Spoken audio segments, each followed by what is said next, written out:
ever felt like life just wasn't fair? Or have you ever felt like life just isn't fair? Many of you are probably thinking right now of examples that are coming into your minds as to why you could say, yeah, I feel like life isn't fair. Life hasn't been fair. Fresh example of this in the Smith family is the Smith Family Bracket Challenge, where for the third straight year I'm going to lose out on the grand prize, even though I watch some of the games throughout the year, even though I study some of the matchups and some of the teams, and I put a lot of heart and thought into it, but yet, once again, I'm one of the first ones eliminated from that, and that screams something to me that life just isn't fair. Why is it right now that Genesis and Sydney are... God, Genesis is vying for the crown. And here's how she picked the teams. I would put one thing in one hand and one thing in the other and say, okay, Genesis, this thing sticks for Ohio State and this one's Iowa State. Which one's it going to be? And she would just randomly grab one. But yet somehow, some way, she might win this thing. Life just isn't fair.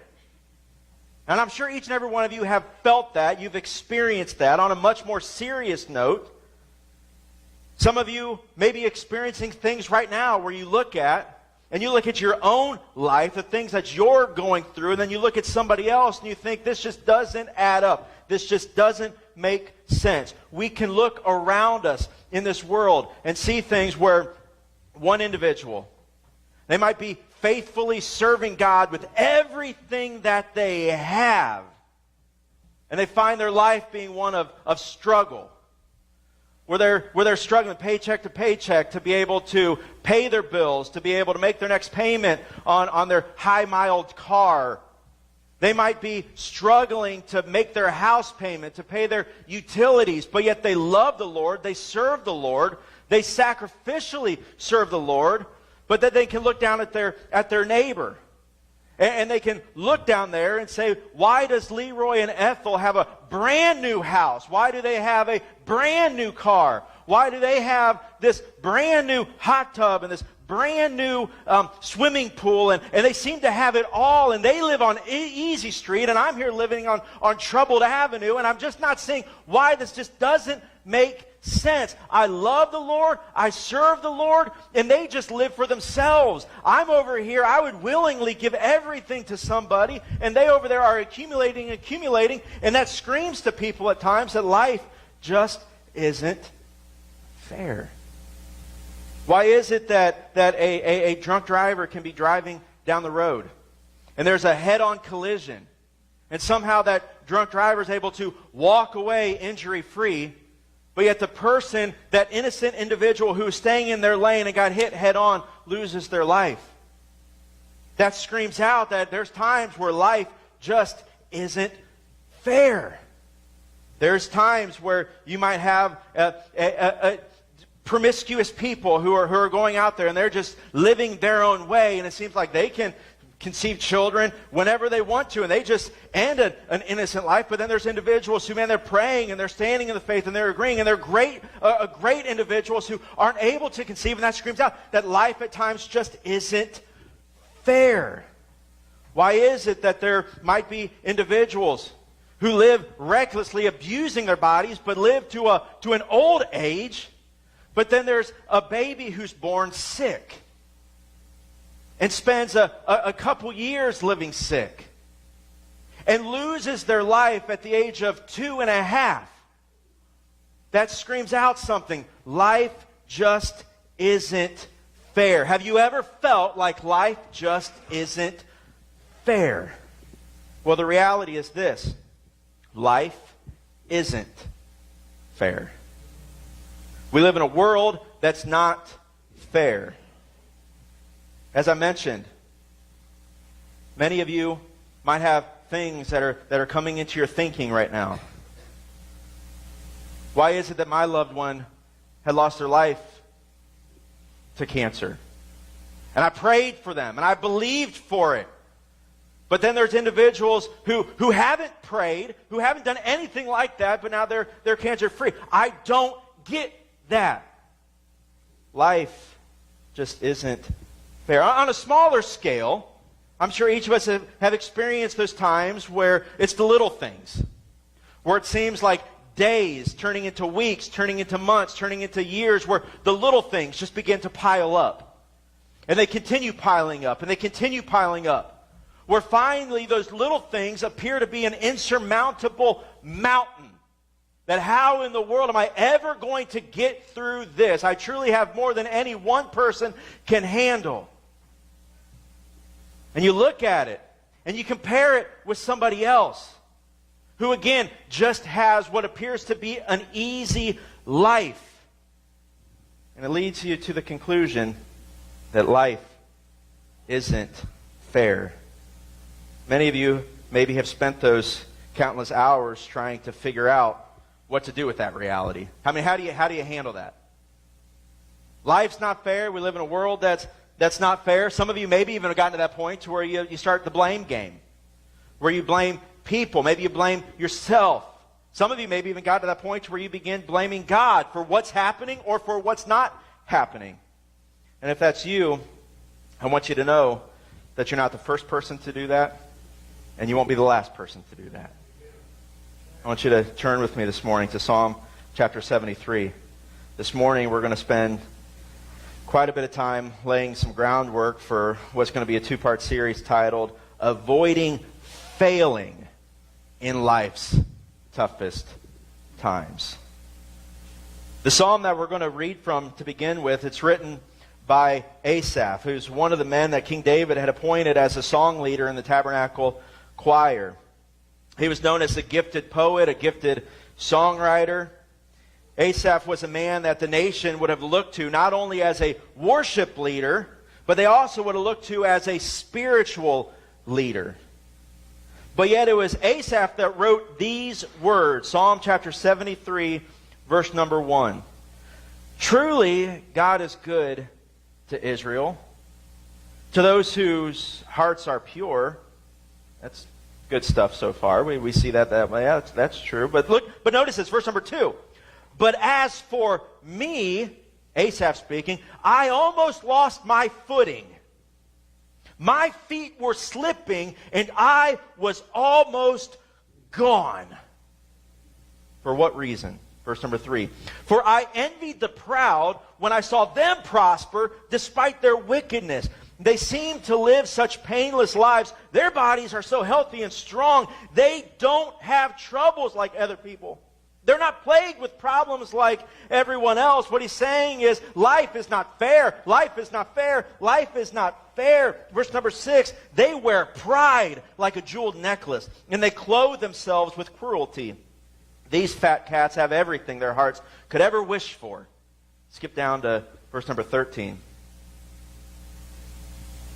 Asaph says this. He asks this question, Did I keep my heart pure for nothing? Did I keep myself innocent for no reason? He's having like a genuine heart-to-heart right now. Like, God, we're going to have a conversation here. All right? I understand that you're good, but I also understand that it seems like the wicked are living on easy street and I've got a lot of trouble. Did I keep my heart pure for nothing? Did I keep myself innocent for no reason? Verse 14, I get nothing but trouble all day long. Every morning brings me pain. Now, we don't know the details as to what was going on in Asaph's life here, but I think that we can agree that it sounds like he was experiencing some tough times. Verse 15, if I had really spoken this way to others, I would have been a traitor to your people. He's saying he would have completely failed at what he was called to do, who he was called to be. So here's what Asaph does to try and avoid failing in life's toughest times. Verse number 16. So I tried to understand why the wicked prosper, but what a difficult task that is. Then, everyone say then. In that moment of time, he is going to make a decision. Instead of continuing to try to understand something that's not understandable, instead of failing in life's toughest times, then I went into your sanctuary, into an intimate place of worship. Then I went into your sanctuary, O God, and check out this result. And I finally understood the destiny of the wicked. I finally understood that the wicked will end up at a destination. You see, brothers and sisters, life is about so much more than this temporal life. There's an eternal destiny. There's an eternal destiny for the righteous, which is everlasting life, but there's also an eternal destiny for the wicked, which is eternal destruction. Skip down to verse number 21, and we'll see Asaph revealing what was at the root of his feelings, okay? Verse number 21, he says this, "Then I realized that my heart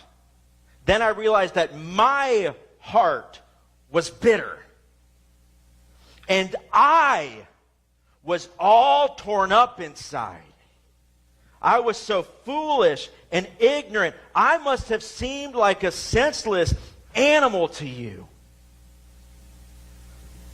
Well, my prayer is that over these next couple of weeks, what we're going to do is we're going to find things that keep us from getting to that place where Asaph was. Or if we're already where Asaph was right here, that we learn some stuff that gets us back to where we need to be. Because Asaph found that on his journey, what all of this thinking and all of the stuff that was in his heart got him to was this place where it's just like, God, seriously, like, is this just a waste what I've done all of these years? Is this a waste what I'm doing? Did I keep my heart pure for no reason whatsoever? Did I try to live a victorious life for you for no reason whatsoever, and it's gotten me here? He said he's gotten to the point where he's realized that it was my heart that was so bitter. That's what's causing me to say these things and to be this way. So my prayer is the stuff that we learn will keep us from even getting to that place where we have a bitter heart, where we're all torn up inside. But I want you to check out this amazing revelation in verse number 23. Asaph gets to this point where he is reminded spiritually of this truth. Even while my heart's bitter, even while I'm all torn up inside, yet I still belong to you. You hold my right hand. You guide me with your counsel, leading me to a glorious destiny. Even during the times when life seems so unfair, I want you to know, brothers and sisters, God is more than fair. He's leading you someplace. Verse 25. Whom have I in heaven but you?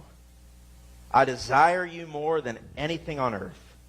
My health may fail, and my spirit may grow weak, but God remains the strength of my heart. He is mine forever. Dear family in Christ, life is about so much more than this temporal life, and living solely with a focus on the temporal will result in a focus on that which is not fair. But it's when we get our eyes on the forever, it's when we get our eyes on the eternal, that we can begin seeing fairness playing out.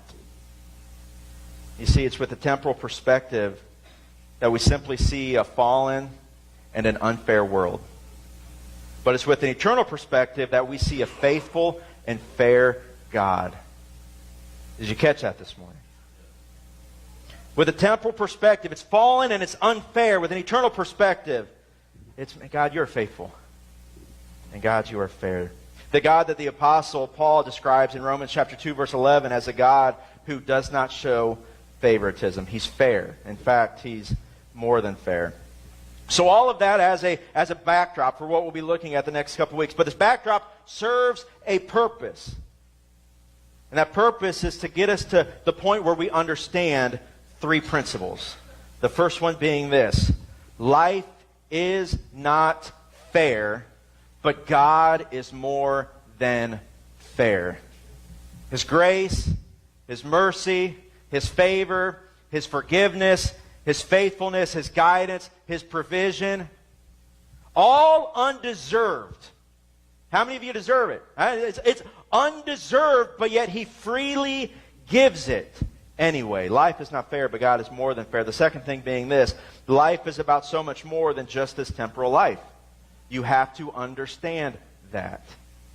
We are eternal beings that are saved for an eternal home. And we are being prepared in this life for that eternal home.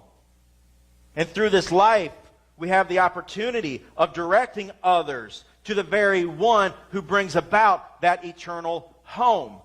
So there will be times when it doesn't make sense why we're going through certain things, but let me tell you something, God is the ultimate victor. And good will win out, and you will be victorious. So you have to understand that life is so much more than just this temporal life. Eternity weighs in the balance. And the third one being this: a temporal perspective leads to a focus on a fallen and unfair world, but an eternal perspective leads to a focus on a faithful and fair God. Now, with all of that being said, I'll be the first to admit that I can read the scripture that we read this morning time and time again, and I can look at these three principles, and I can say, I believe it all. I believe every bit of it, but yet I can still struggle at times with getting through certain situations that just aren't fair. I can look at things and say, God, that just doesn't add up. And I can find myself so focused on the things that just don't add up that I forget about the fact that God is an eternal God. And God is ever faithful. And God is always victorious. And many times my struggling can lead me to a place of failing to do what God has called me to do and being the person that God has called me to be. But the great news is this: the God who is always fair is the God who always goes above and beyond, helping His children through that which isn't fair. And for this reason, I'm passionate about the 5 don'ts that we'll be looking at in Psalm chapter 37 this week and next. And I strongly encourage each of you to get these 5 things fully ingrained into your being and into your thinking so that you can avoid failing in life's toughest times. Now skip over to Psalm chapter 37.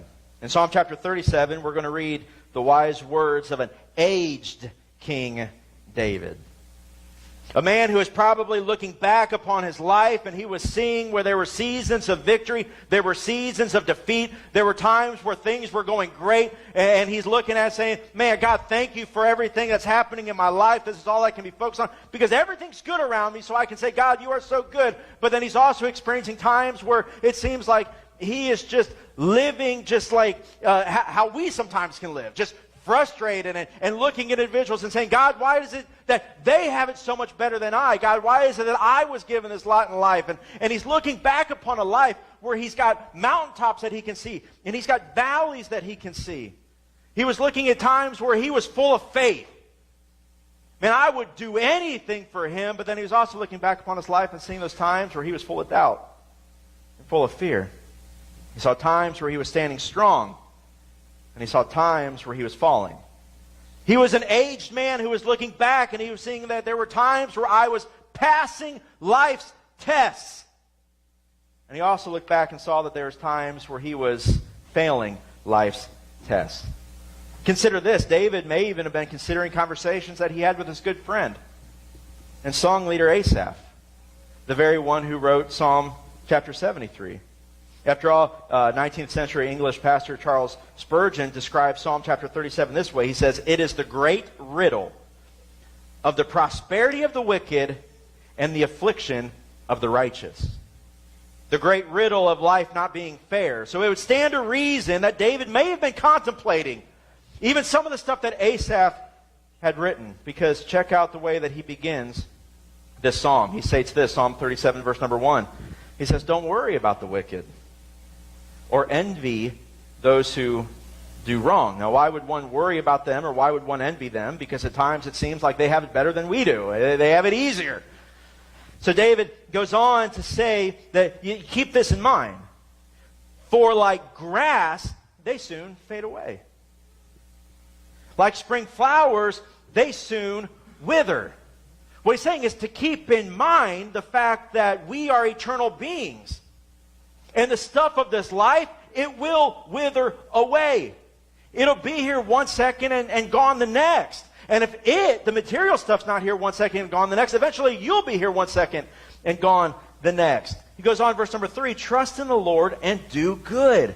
Then you will live safely in the land and prosper. Take delight in the Lord, and He will give you your heart's desires. Commit everything you do to the Lord. Trust Him, and He will help you. He will make your innocence radiate like the dawn, and the justice of your cause will shine like the noonday sun. Be still in the presence of the Lord, and wait patiently for Him to act. Don't worry about evil people who prosper or fret about their wicked schemes. Stop being angry. Turn from your rage. Do not lose your temper. It only leads to harm. For the wicked will be destroyed, but those who trust in the Lord will possess the land. Soon the wicked will disappear. Though you look for them, they will be gone. The lowly will possess the land and will live in peace and prosperity. Now skip down to verses number 39 and 40. It says this. David says, the Lord rescues the godly. He is their fortress in times of trouble. The Lord helps them, rescuing them from the wicked. He saves them, and they find shelter in Him. Now let's skip back up to verse number 1 and see the first of 5 don'ts this morning. We'll cover the other 4 next week. And let me just say, just real quick, don't be hasty in filling in that first blank, okay? Psalm 37, verse number 1. Don't worry about the wicked, or envy those who do wrong. For like grass, they soon fade away. Like spring flowers, they soon wither. So right from the start, David is giving us some really sound advice for getting through life's toughest times, for getting through those times where it's like, man, it just doesn't make sense. It doesn't make sense how this person's got it so good and that person doesn't. And I might find myself failing. I might find myself faltering in this thing. I don't know if I can continue on living for the Lord and doing the things that I'm called to do because I'm all sorts of confused by this, by the reality that life isn't fair. David says, don't worry. Worry is to allow one's mind to dwell upon potential difficulty or trouble resulting in anxiety or uncertainty. David's recommendation is far more reaching than just to keep from worrying about the evil prospering, but I believe that it can serve as a broad brush recommendation for all of us. Don't worry. Don't worry. Worry oftentimes has a tendency of being like the number one hang-up for people of all walks of life when it comes to living lives of joy and fulfillment. Living lives that God has called you to live.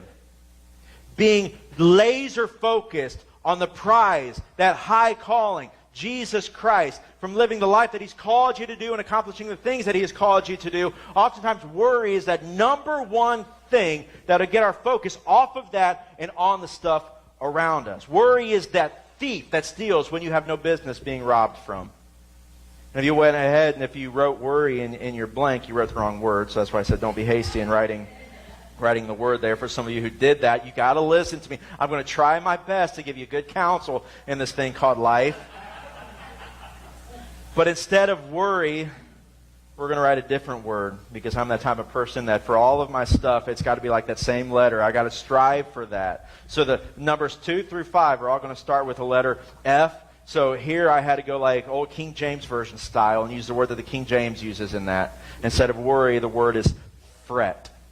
Don't fret. The number one thing that you can do to keep from falling in life's most toughest of times is not to fret. Do not worry. But yet for some of us, worry can consume us. Just worry about things. Just worrying about things. I'm just worrying about things. Give your neighbor some good godly counsel this morning and nudge them and say, don't fret. Don't fret. Those of you who are neighborless, let me tell you, don't fret. Don't fret. Don't fret. Don't fret. If you're sitting here and you're wondering, what do you mean by don't fret? What does the word fret even mean? Don't worry. So let them know, don't worry, don't worry, don't worry. It's been said before that worry is the dark room where negatives develop. And I believe that's so true. Worry is the instrument that takes a non-issue and turns it into an issue. And then it grows into an insurmountable issue. Worry is that tool that turns an ordinary person into a villain or into an enemy, when maybe they weren't a villain and maybe they weren't an enemy. And this is an unfortunate reality because here's something I want you to fill in your outline. We tend to worry about the things that never materialize in the people who are incapable of harming us. There's a research stat is very thought-provoking concerning worrying. And what they found is that 40% of worrying is spent on things that never happen. 40% of worrying is spent on things that never happen. 30% of worrying is spent on things that are in the past and they cannot be changed. 15% of our worry is spent on needless health-related issues or worries, which then turn into health issues because of the worry. 10% is worry about what others may think. 5% of worrying is spent on real life issues that have real solutions. But only on 1/2 of the 5% can we actually have a direct influence on the outcome. So if you're here and you're a math brain and you were adding up different of those things, you have already come to this conclusion that 97.5% of the things that we worry about, we have no business worrying about, because either they are not real in the first place, or they are out of our control, or are of a future worst case scenario that we have conjured up in that dark room. I want you guys to think this morning about that dark room. I want you guys to think about that place where negatives develop. I want you to think about that place where the moment that you hear something and you allow yourself to start worrying about that, the worst case scenario begins to unravel in your minds as you turn your attention to the screens this morning. How was work? Nothing unusual. Email was down again. And Bill called me into his office again. What's wrong? Nothing really. He just thinks he can come down and fit in with these blue-collar guys. You know, he's white-collar. Or you've done something wrong, again, and you're getting in trouble. And you'll get demoted, then you'll stop shaving. There goes my vacation. Maybe you'll even get fired.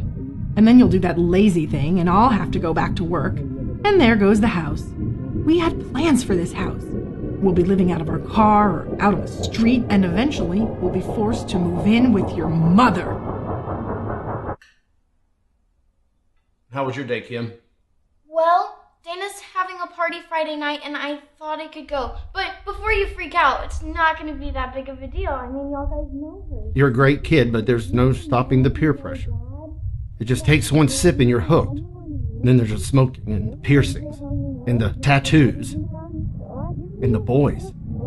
Even good boys don't have good intentions, never mind the bad boys. Oh, and you'll go straight for one of the bad boys, and they'll introduce you to all the bad things, and you'll get pregnant and drop out of school, and we'll never see you again. And we'll be stuck with your kid. What about you, Mom? I've been considering taking up string art. No. Desi's been doing some really wonderful things with it. You can do anything with string. Did you know you can make refrigerator magnets? Everyone knows string art is a gateway craft.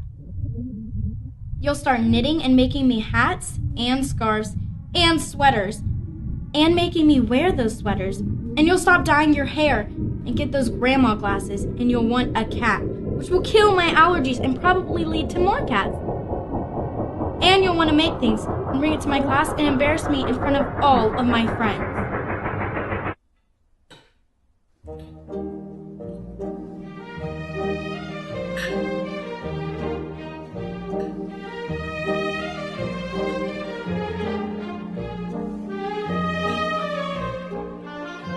Is this a cat hair? We're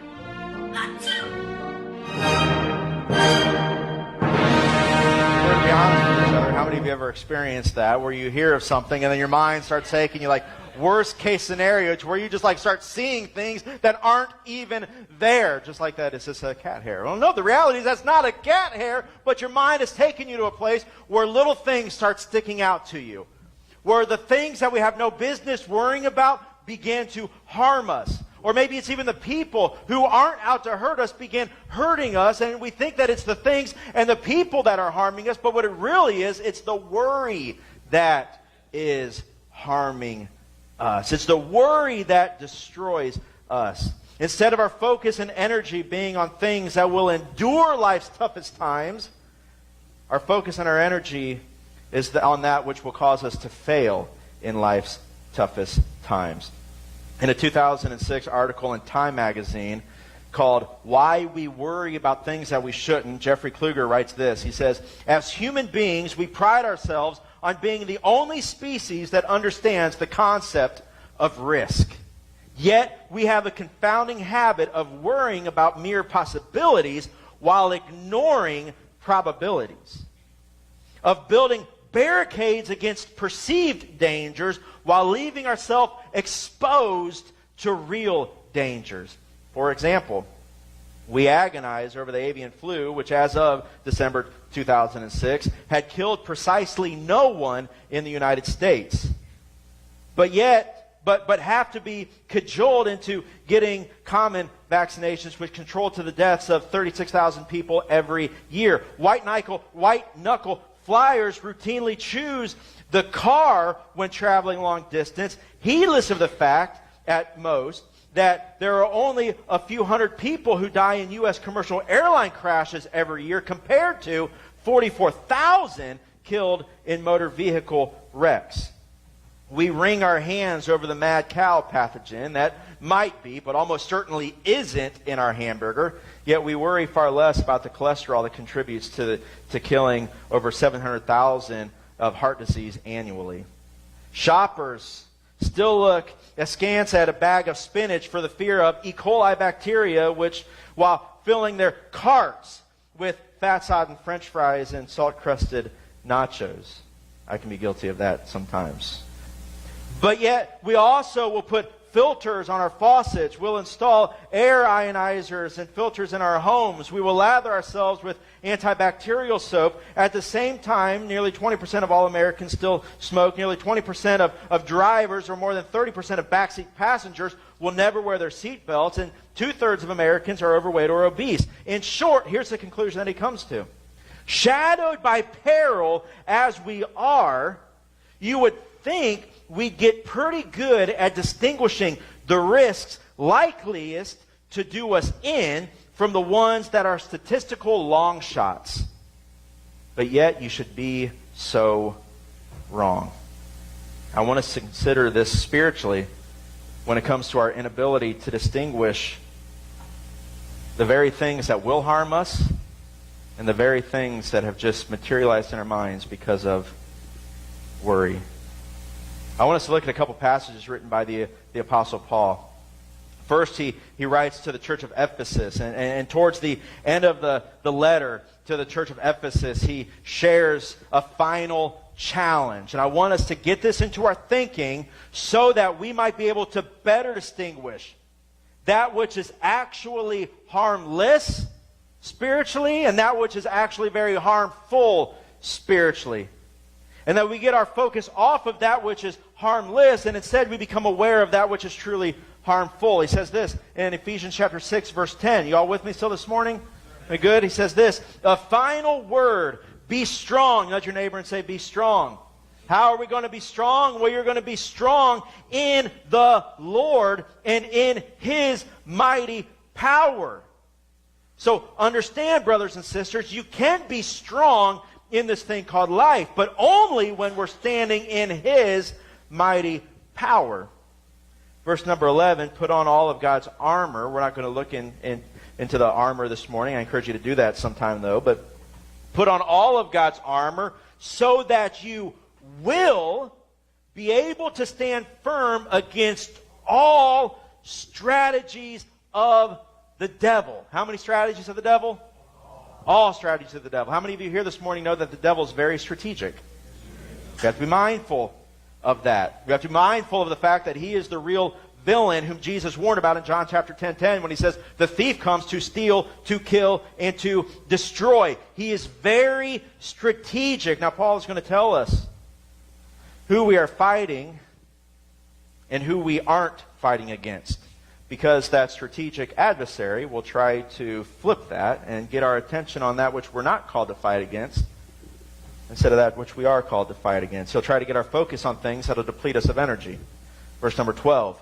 For we are not fighting against flesh and blood enemies, human beings, but against evil rulers and authorities of the unseen world. What world? The unseen world. So not the seen world. So don't allow your attention and your focus to be on the seen world. Understand that there is an unseen world against mighty powers in this dark world and against evil spirits in the heavenly places. So we have an option, brothers and sisters. We have an option of either being strong in the Lord and in His mighty power when we find ourselves in a battle, when we find ourselves enduring life's toughest times. We can stand in His might, we can stand in His power, or we can try standing in our own might and in our own power. And it's at those times that we realize, really, we are absent of strength. We will find ourselves depleted of energy. We will find ourselves failing in life's toughest times. Now, we've already seen where as human beings we have a tendency of focusing our attention on the things less likely to bring us harm than that which is more likely to bring us harm. Spiritually, it's the same. When our focus is on temporal things and flesh and blood enemies, who we conjured up in our mind, instead of eternal things, spiritual things, I want you to notice this, that a focus on the seen world brings to mind worry. The stuff our text has already revealed to us is going to fade away anyways. A focus on the seen world will lead us to the point where we're always questioning, do I have enough or do I not have enough? How can I get more because I apparently need more? It's when we are focused upon this seen world that we begin thinking to ourselves every time we cross paths with an individual, is this person for me or is this person against me? Is this a friend or is this an enemy? Can I get close or can I not get close? I mean, this person seems to be nice right now, but I know they're just going to turn, I mean, it's just what it is. They're going to do what everybody else has done to me. Act like my friend for 5 minutes and turn around and really reveal who they are, a villain, the enemy. It's that where we're going to get to a place where we just worry. A focus on the seen world will always get you to a place of worry. Even those who have everything this world has to offer, guess what they still struggle with? Worry. What if I lose it all? What if you lose it all? So what? What if I don't have this? What if I don't have that? Well, you can still have something, and that is God. But it's that focus upon the seen world that leads to worry, but a focus on the unseen world brings to mind warfare. There is a strategic adversary that I must be mindful of. Focus on the unseen world reminds me of that. And he's the one that desires to bring me harm. But also, a focus on that unseen world brings to mind something else, that there is guaranteed victory that I can access. Because even though there is an adversary that seeks to bring me harm, there is a God who has never lost to that adversary and will never lose to that adversary. So it's a focus on that unseen world that reminds me of that reality. I have to be mindful of the fact that there is a devil who is roaming around like a roaring lion, but it also allows me to remind myself of who God is. And that He is truly for me. And I have the opportunity of standing in His power and in His strength. Paul goes on in this chapter to share the individual pieces of armor that we must put on. I encourage you to study that in detail this afternoon or sometime this week. But this morning I want us to jump back to 2 Corinthians. I want us to look at 2 Corinthians chapter 10. And I want us to discover another point concerning warfare. You've got to have the spiritual armor on, so study that on your own. But I believe that what he shares in 2 Corinthians chapter 10 is also paramount when it comes to this idea of worry. We got to understand that 2 Corinthians chapter 10, verse number 3. We are human. Raise your hand this morning if you are human. Everybody's hand should go up. We are human. We are human. Every one of us. We are human. When we are in a war, be mindful of that. But we don't wage war as humans do. Instead, we use God's mighty weapons, His spiritual weapons, His word that contains His promises of provision and victory, His Word that reveals to us who Jesus Christ was and what was accomplished when Jesus shed His blood on the cross of Calvary. That's what we have. We have God's mighty weapons, not worldly weapons. And we use these spiritual weapons to do something, to knock down the strongholds of human reasoning, including worrying when we should be in warfare. See, worrying is human reasoning. What can I do? What should I do? How can I? I have to somehow make a way when there seems to be no way. What's going to happen to this person, even though this person, I have no control over what they're going to do or what might happen to them. I can't allow myself to be consumed with the worry of what's going to take place when my children are off on their own. I can't do that. I can't be consumed with that. Human reasoning tells me that you can do something, and that is worry yourself sick. But he's saying, no, what we have is we use God's mighty weapons to knock down the strongholds of human reasoning.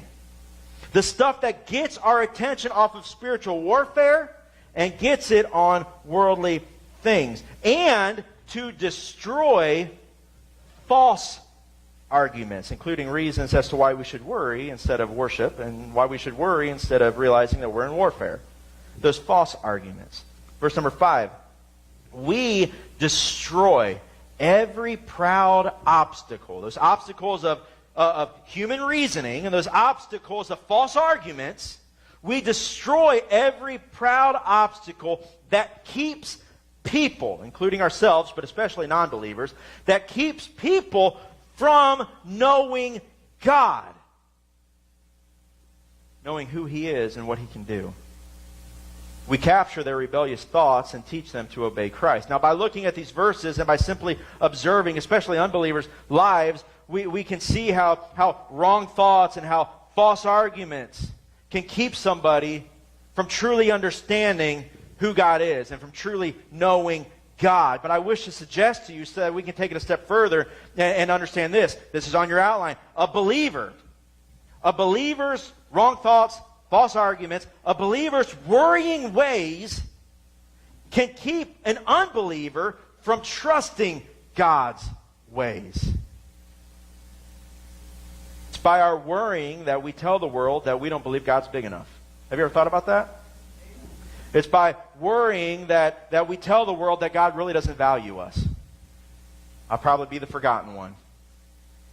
And apparently He's busy doing something else, so what I have to do is I have to do it on my own, and I have to worry. It's by worrying that we tell the world that God doesn't have our best interests in mind. It's by worrying that we tell the world that God is not trustworthy. And that's what causes an unbelieving world to never come to the point of truly knowing who God is. So I encourage you, brothers and sisters, don't worry. Look at your neighbor and say, don't worry. Or if you want to use KJV style, say, don't fret. Don't fret. By now, everybody should know what the word fret means. It means worry. Don't worry. Don't fret. And I know for some of you, by your very nature, though, you're a doer. Now, it might not just be, I'm not just talking worry, but I'm talking like big, broad brush. How many of you here are doers? And doer, that can be a good thing at times. It also can be a bad thing at times. But if you're a natural doer, it's like, I've got to do something. I've got to do something about this. I don't know, I can't just let it all play out on its own. I know that there's something that I need to do when it comes to this, especially when I find myself in life's toughest times. I can't just give up and give in. Let me tell you, you are absolutely right. You can't do that. And you are called to be a doer. And we are in a fellowship with God, meaning He's going to do stuff, but we got to do stuff. He'll always do the heavy lifting, but He won't be doing the heavy lifting unless you do your job. It's a fellowship, a partnership that benefits both parties. So there is something that we can do, and I believe this is why the Apostle Paul gives us the following advice found in the book of the Bible that's known as the mental health book, Philippians chapter 4. In verse number 6, for those of you who are doers, and you feel like you've got to do something about the things that might cause you to worry, there is something you can do. Good news. The apostle says this: don't worry about, somebody tell me what it says. Anything. Don't worry about anything. You do not have permission to worry. And when you're tempted to worry, instead of doing that, you've got an opportunity to do something different. Instead, pray about, somebody tell me, everything. There's an old expression, why worry when you can pray? Consider this with me. Worry has never solved a problem. Worry has never alleviated a pain. Worry has never healed a sickness. Worry has never paid a single bill. Worry has never got a job done. Worry has never reconciled a wrong. Worry has never turned back time to change something that's already been done. But prayer, my brothers and sisters, prayer connects us to a problem solver. Prayer connects us to a pain taker. Prayer connects us to a healer. Prayer connects us to a reconciler. Prayer connects us to the only one who can make the good, the bad, and the ugly of your past work together for good. So that's why when we're tempted to worry, we can remind ourselves, worry has never accomplished a positive thing, but I can pray and connect myself to a positive God. This is why Paul encourages us to give worry no room in your life and in your spirit. But instead, always make room for prayer. Continuing on in Philippians chapter 4. Verse number 6. Again, don't worry about anything. Instead, pray about everything. And this is the type of prayer that you should pray. One where you tell God what you need and thank Him for what He has done. Then, turn to your neighbor and say then. We're going to prepare for our closing comfort this morning with this. Then you will experience God's peace. Raise your hand this morning if you desire to experience God's peace. Well, He tells you how you do that. You don't worry about anything. You pray about everything. You tell God what you need. You thank Him for what He has done. Then you'll experience God's peace. And here's what God's peace will do. It'll exceed anything that you can understand. His peace, I love this. His peace will guard your hearts and minds. His peace will keep worry from getting back into your heart and into your mind as you live in Christ Jesus. There comes a point where you're not going to have to be just, man, how do I get worry out? How do I get worry out? How do I get worry out? Because if we can get ourselves in that habit of every time we're tempted to worry, replacing that with prayer and praying the type of prayer where we tell God what we need while thanking Him for what He's done, because it's at that point we'll be reminded that God is one who answers prayers. And God is a doer as well. But also, while that's taking place, God will do something supernatural. He'll give you a peace that you can't even understand. How can I be at peace with this? I don't understand. But here's the reason you can be at peace with it. Is because God is guarding your heart and your mind with His peace. And the adversary's there trying to get a fiery dart of worry into your thinking, and he's finding out they are holding up a shield of faith. It's not penetrating. It's not getting in there. Brothers and sisters, the last point in your outline this morning, worry will only lead to more worry. But prayer can lead to a peace that will guard your mind from worry. Cartoonist Walter Kelly is best known for his comic strip Pogo. Have any of you guys ever read that one? Okay. So he says this about worry. He says, worry is faith in the negative, trust in the unpleasant, assurance of disaster, and belief in defeat. Worry is wasting today's time to clutter up tomorrow's opportunities with yesterday's troubles. He says, I've always found it interesting that a dense fog covers that covers a 7-city block area 100 feet deep is composed of less than one glass of water divided into 60,000 million drops.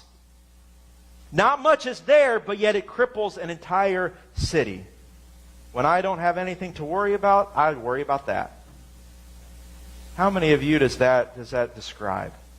Where you find yourself worrying. Like, you understand what worry will do. You understand what worry is. But yet at the same time, it's like, man, if I don't have anything to worry about in my own life, I've got to come up with something to worry about. And worrying about something as senseless as how a glass of water can cause an entire city to shut down. And you find yourself worrying about that. A worrier will always be looking for things to worry about. And if they don't have anything to worry about, that's what they begin worrying about. There must be something coming around the corner. There's got to be something that's going to cause me harm. But as a believer, brothers and sisters, and that's where we're called to be. We're called to be believers. As believers, I want you to find comfort in the fact that you don't have to be a worrier. In fact, you can be guarded from worry if you accept the challenge of being a prayer warrior. Understanding that there is warfare, that there is a battle. Understanding that there is an unseen world that will bring you harm. What can mere mortals do to me? We don't have to stress the here and now. We don't have to worry about the here and now. In fact, what we can do is we can trust God for the here and now. By way of being concentrated on the unseen, upon warfare, we are reminded that we need to be people of prayer, connecting ourselves to the very one who knows no defeat. So don't worry when you can pray. Because in so doing, what you'll find is that you'll be on the pathway to avoiding failing in life's toughest times. And what you'll find is that you'll be that type of a person who understands that God's put you on this earth for a reason, to accomplish something good for Him. And that adversary who's trying to trip you up is going to be unsuccessful. But instead, life's toughest times, because they will present itself, because life is not fair. But when they do present itself, you're going to be so focused on Jesus Christ that you are going to just continue pressing on, pressing on, pressing on, pressing on. Because you understand that you're an eternal being. Brothers and sisters, don't worry when you can pray.